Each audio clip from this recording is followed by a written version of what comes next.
my britches, you can wear my shoes. I salute. Life is breached by the impulsive movements of law. Pray my people left back in my homeland well off. Get that paper, curb the haters, my main plans took off. Proverbs tell a man, don't be slowful at what he's worth. Use the word as my shield, not ready but not caught. Well, I'm better in my face, still good on every block. Especially with them OGs running the barbershops. Back in the day, me and my crew, we ran middle G8, 808s booming back of my trunk, red Torah.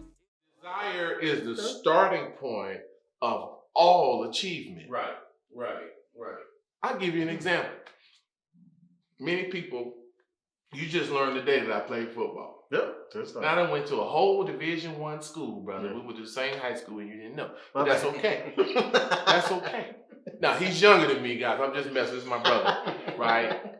But I got a whole football scholarship to a Division I SEC school, right? But I was in the locker room with guys whose desire was much greater than mine. I may have had far more talent than they did, but they wanted it bad, way better than I did. For whatever reason. It didn't matter just because they were born in poverty. No, there's some guys that were born with a silver spoon, but they wanted it bad. I admire those guys even because it's almost like if you were born at the bottom, you better, I mean, it makes sense for you to have the desire to get out. But now you born with a silver spoon, there's something else that has to happen in you for you to have the desire and not be lazy. You know, to go after it, right? So education, I mean, you know, we used to talk about in our community knowledge of self. You know, hardly hear people talk about that anymore. You know, knowledge of self. You know thyself. What I've learned that one of the secrets of success is personal development. I'm big on personal development. So much so that alongside with the financial stuff, you know, I coach what's called positive intelligence. I mean, it's science-based, and it really gets into the brain and the mind of the individual. So we talk about our community, right? Would you say that most people will probably lean more on the negative side of how we think? If you just think about it. I mean, just think about it. If you go to a restaurant, the food is bad. I mean, if it's bad, right? But just think about, most of us just immensely be like, this food is terrible, you know? But we don't realize what just happened to us when we were triggered by this bad food or this bad service. And then we continue to entertain the fact that it was bad for seconds, minutes. Some people hours. It's like 6 hours later, they still talking about how jacked up the service was. So now think about what we do in our communities. Don't we do that as like a whole? Something that we think is messed up or jacked up in our community, we talk about it for days, right? Black folk, we talk about it for days and years. And even now, we talk about slavery as if we have no responsibility at all to raise ourselves up out of the condition that we're in. It's a fact of life, but however, that's right. Well, I mean, of course, we got individuals. I got brothers like me, like, look, I got to get it. You know what I'm saying? Slavery's over with. Let's roll. We understand the impact, but on the individual basis, there's a certain amount of self-knowledge and self-understanding that a person must gain. They must gain a certain level of intelligence. It's not just a matter, is a person smart or dumb? That's not what we're talking about. Intelligence is intelligence. Everybody is intelligent to some extent, right? Smart is, I mean, you know, so our intelligence must be developed, and that will include some knowledge of how our brain works, how our mind works, how to think, and also how to eat, and all those things, how to take care of ourselves. It makes the subject of financial even more appealing, even. Because if you've already have a habit of taking care of yourself, now you'll see that learning how money works, learning how credit works, is an extension of myself. Yeah. It's not just something extra. You know, I need to know how money works so that I can continue to be well, continue to afford what I need, my family, and I want them to be able to have a certain lifestyle on into the generations. Yeah. And you have to get with people like my brother Joe and myself to look at strategy and financial vehicles that will enable you to do that. What happens in our community, we talk a lot about financial products, but we don't have a sense of strategy, but also on an individual basis, a strategy has to match your goal, your desire. The strategy that I use may not work for you. Or it might work, but you may have more money to apply to that strategy than I do. So it works for you, it works for me, but it's going to work differently for you because you got more money to put into it. I may have to use other things. Right? Yeah. So I got this out. It's all good. So check this out. So what you was talking, I was just thinking about two questions I want to ask both of you. First, going to the big brother. Give me what I can do. I got a credit score of 500, just say. Okay. And I'm trying to just get myself back in good standards. Good standards, 600 credit score, 700, something like that. What do I need to do as a person that don't know nothing about credit or nothing? What do I need? Where do I need to start? So let's do something even better. Okay. Let's break it down to a person that's a ghost. Okay. You gave a person 500, right? So let's bring them to a ghost, which is an NA, meaning not enough data to even calculate a score. Right. All right. Yeah. So, and I'm gonna do this, right? So, the most important, the most crucial time within the data, within the credit profile, is the last 24 months. Okay. The score is generated based off the data that's being reported within the credit profile. All right. So it's all science. Okay. It's 5, and we talking about the FICO score, because you know a lot of people might check Credit Karma, check other things. That's the Vantage 3.0 score. The Vantage 3.0 score is created of 6 factors. Okay, the FICO score, which is the Fair Isaac Corporation, was established in 1956. This is the first company that developed the scoring model that 97% of all banks use and financial institutions use. They're going to use the FICO scoring model. Okay. The FICO scoring model was created based on 5 factors. All right. So the data that's being reported is what's generating the score. All right. So when we talk about the FICO scoring model, it's 5 factors combined that's creating the score. The first factor is payment history.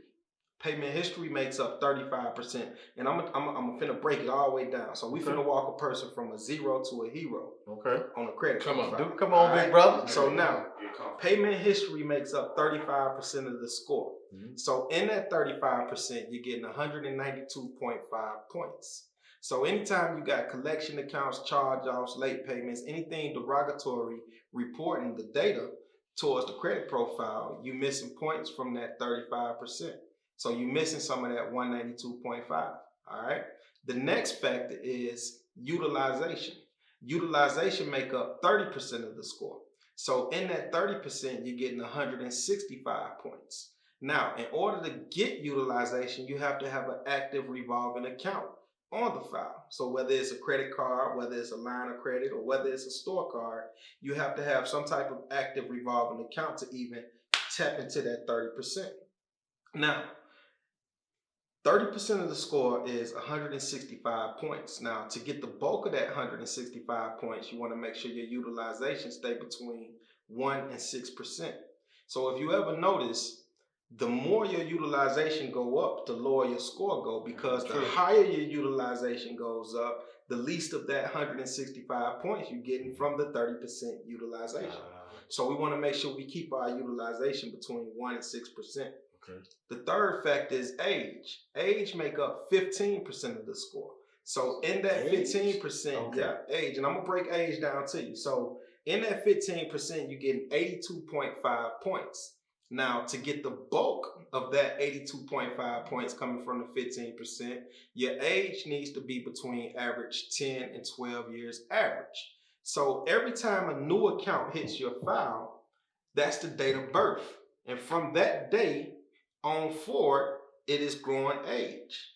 The easiest way for me to break down age is, let's just say, for instance, we got this guy named Tim, and we're looking at Tim data. We're looking at his credit file. Tim got 5 accounts, all open 5 years ago. So what we're gonna do is we're gonna combine the years. So if he got 5 accounts all open 5 years ago combined, he got 25 years combined. So we're gonna take that 25 years combined and we're gonna divide it by how many accounts he got, which is 5. So 25 divided by 5, Tim's average age is 5 years old. So based on his age, average age being 5 years old, he's getting some of the 82.5 points from the 15%. Age could be fabricated. Let me explain. Let's just say, for instance, if Tim called his grandmother and he said, "Hey, grandma, how many credit cards you got?" And grandma say, "Well, Tim, I got 1 credit card that's 35 years old." And Tim say, "Well, grandma, can you add me on that card as an authorized user?"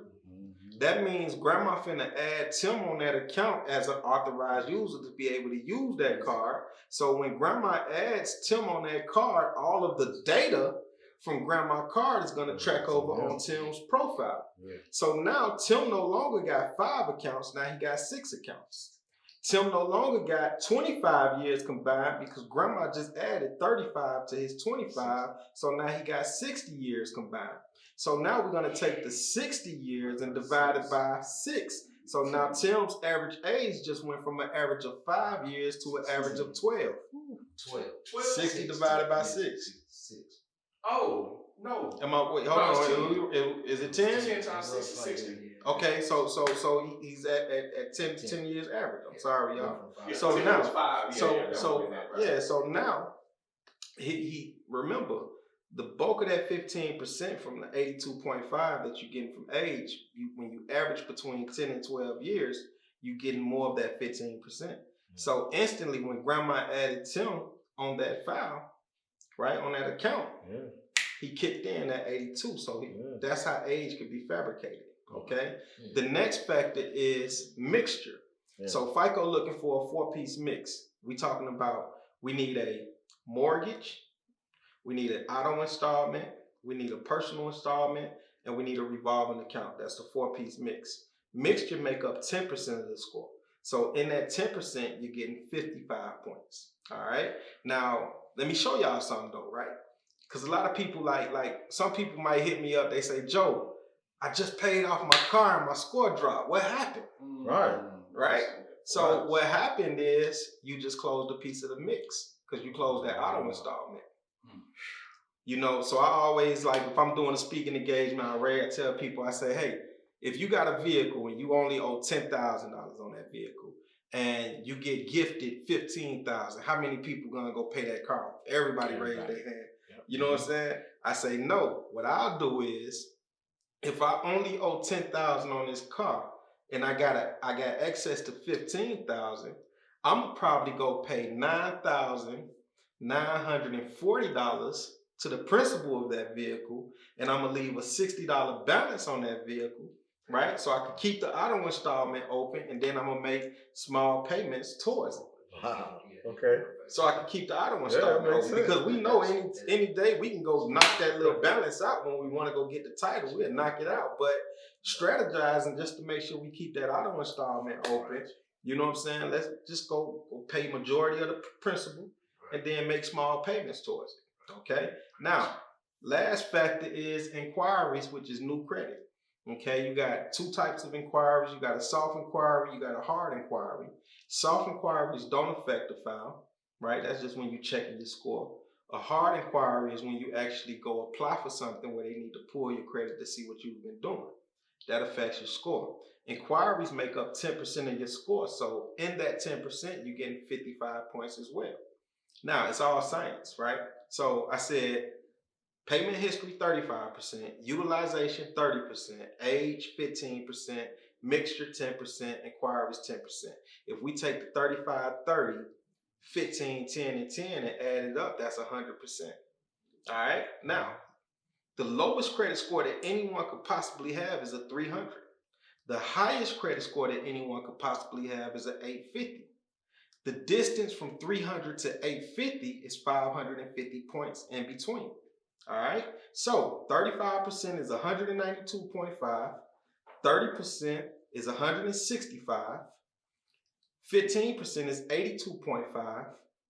10% is 55, and 10% is 55. If we add all of those up, we got 550 points. Right. It's science. Okay? So now, the way we walk a person from a 0 to a hero, when this person come to me, he don't have no score because he have no data. The first thing that we're going to do is put him on an active revolving account. So now we took him off the bench from 0, put him in the game, he got 300. That's the lowest score. Remember. All right? 300. 35% of your score is created from payment history. That's 192.5 points. All right? You don't have no derogatory items, so now let's take that 192 and add it to the 300. So now we have 492.5. All right?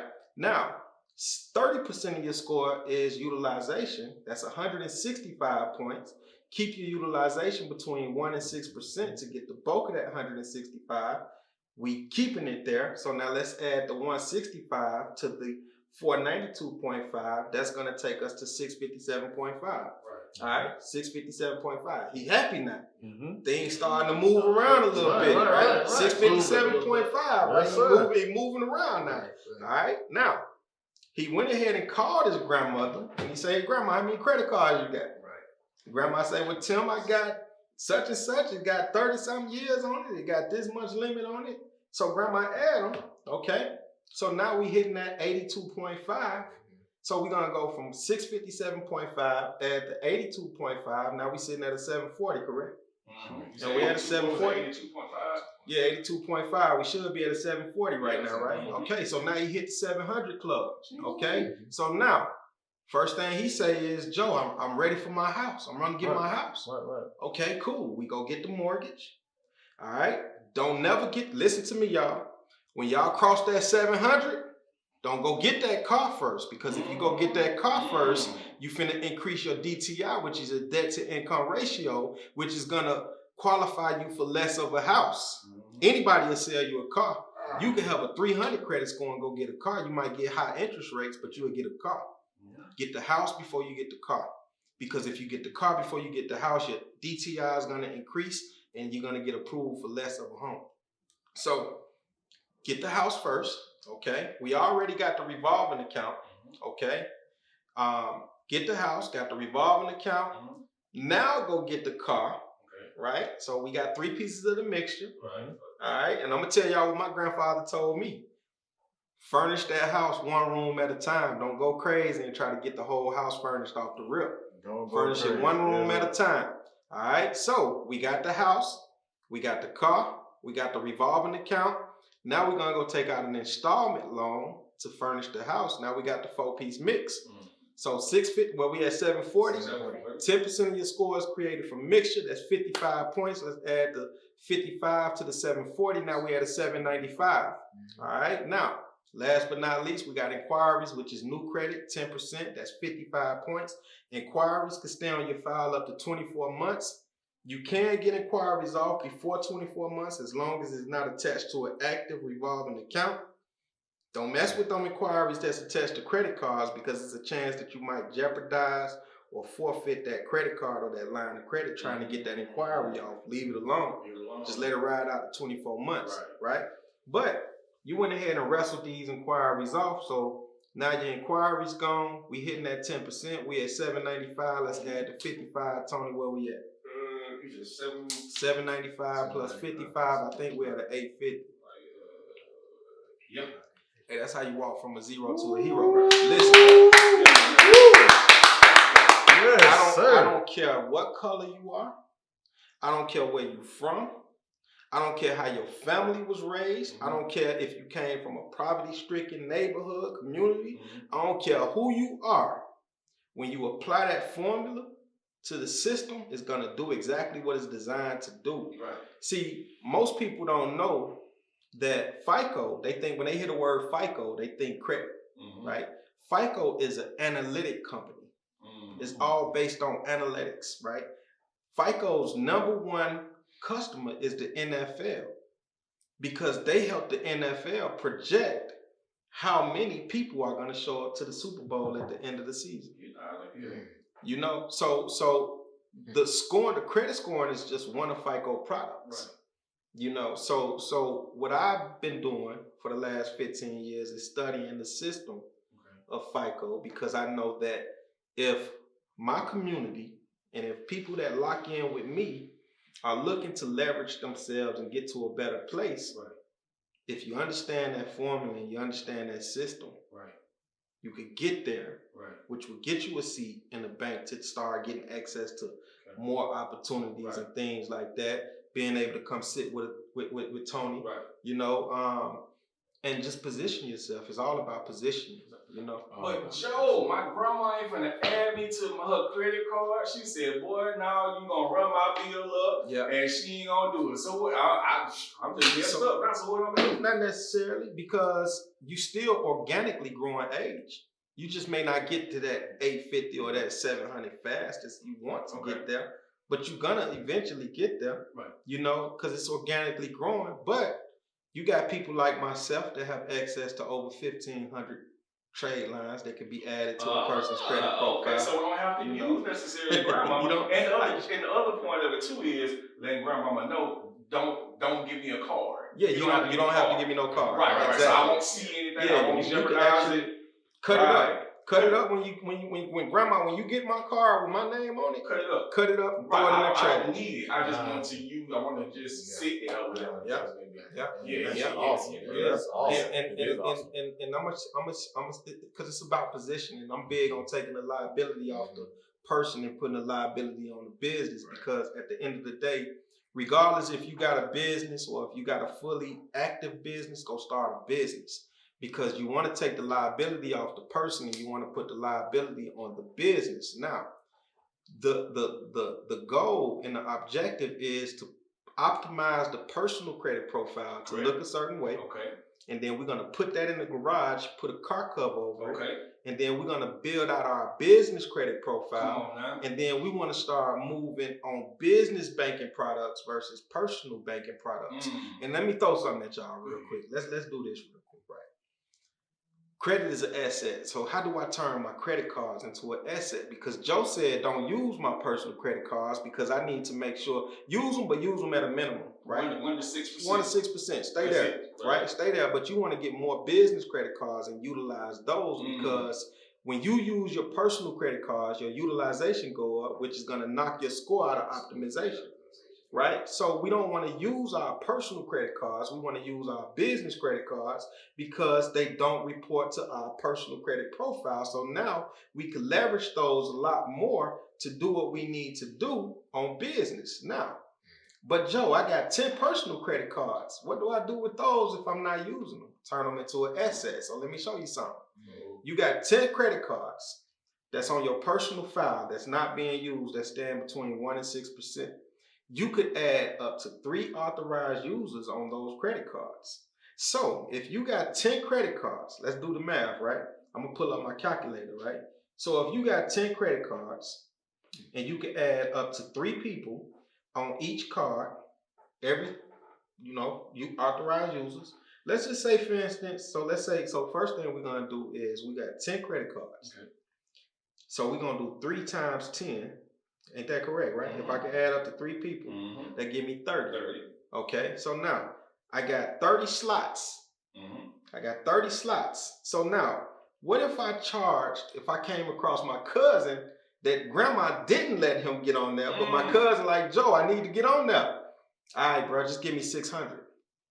And I keep you on there for 2 cycles. for your score to go up to where it needs to be, and for you to go get your own personal credit cards now because your score went up. I got 30 slots of that, right? So if I got 30 slots and I multiply that by 6, that's let me make sure I'm right now. I got 30 slots times 600. Okay, that's $18,000. That's 18,000. Now that's 2 cycles. That's 2 cycles. So now let's multiply that by 8. Because if we're gonna roll them out, swap them out every month, more people coming in that's paying a different $600. Right? Let's multiply that by. Let's just multiply it by 7 months. Let's do 7. Let's just do 7 months. So we're gonna multiply that by 7 months. That's an extra $126,000 that you just added into your annual income just from adding people on your credit cards that you're not using because you turned them into assets. And you moving over here, you using the business credit cards to do what you need to do. You're giving too much sauce. Y'all don't want to hear this. Y'all don't want to hear this. Y'all don't want to hear this. That's talking about extra. That's the business. That's the primary business. And here's the beauty about all of that. Some of those slots can be for your children. Mm-hmm. Right? Yeah, that's correct. Yeah. Let me tell y'all something, man. Since y'all got me talking, right? Y'all got me talking. Listen, the best gift that any parent could get a child, right? My daughter, she upstairs. She's 7 years old. Okay. She'll be 8 in September. Okay. When she turned 8, I'm going to go ahead and incorporate her business. All right.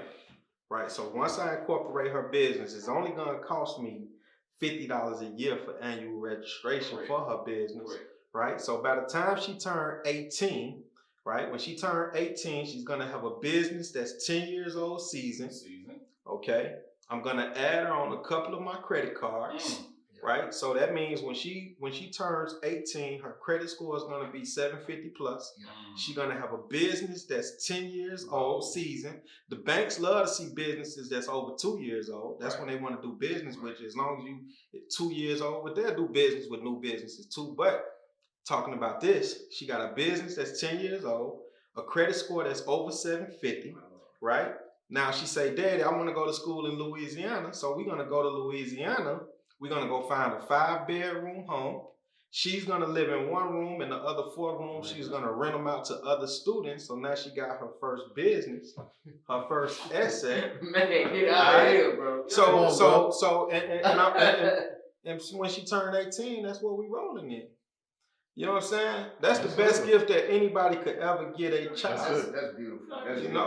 Now, I have a question. I had to cut in. This is brilliant information. From the both of you.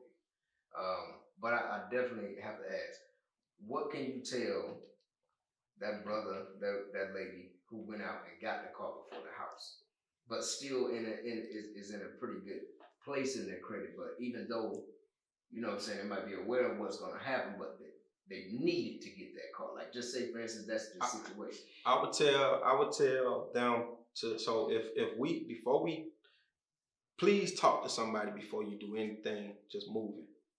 Talk to somebody first. Because I tell you, before you go get that car first with a high interest rate, go rent something. Okay. I would much rather you spend $140 a week renting something versus tying yourself to an agreement that has a 29% interest rate on it. You know what I'm saying? So go rent something first. Get yourself situated with your credit, and then go get the car. Now, man, you just talk. Yeah, bro. And then I'm gonna tell you this, right? Stop going to car lots to get approved for financing at car lots because they're gonna run your credit to everybody. Right. You're gonna get 30 inquiries on your credit file, which is gonna pull you. Well, let me say this, y'all. It's deep, right? Because when you looking at the FICO system, if the FICO scoring system see that all these inquiries came from one banking product, it's not going to hit you for every inquiry. It's going to only tie to like one based on that on FICO scoring, right? But if an underwriter if it goes into manual underwriting and the underwriter looking at all these 30 inquiries, they're going to judge you based on what they see. You know what I'm saying? So what I tell people, stop going to car lots to get financing.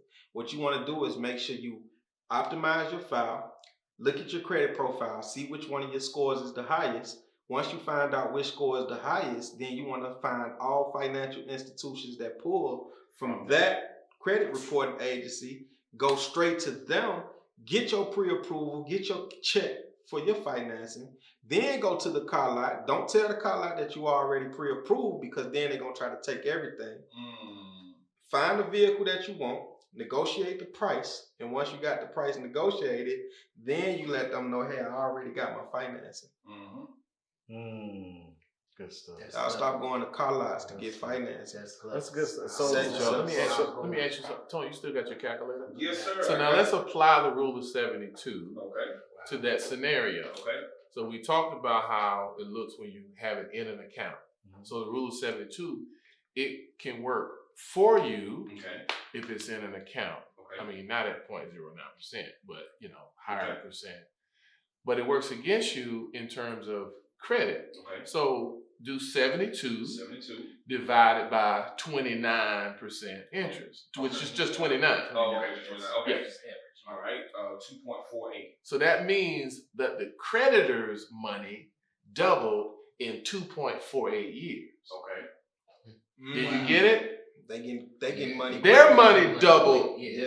Wow. Your money, when you're applying it to your account, whether it's your savings or an investment account, you're determining how long it's going to take your money to double. Right? Okay. But when you apply that to a debt, right, with interest rate, you're looking at how long it's going to take the creditor's money, the lender's money to double. Okay. Yeah, you got it? Yeah. So 2 point what? 2.49, like 48. So if you had a 6-year term at 29% interest rate, the bank or the creditor, their money doubled in 2.48. So by the time 6 years, you have almost 4 times more than what the car costs. Find purpose in what is worth as profit. Change the game and appreciate daily losses. And maintain humility as your substance.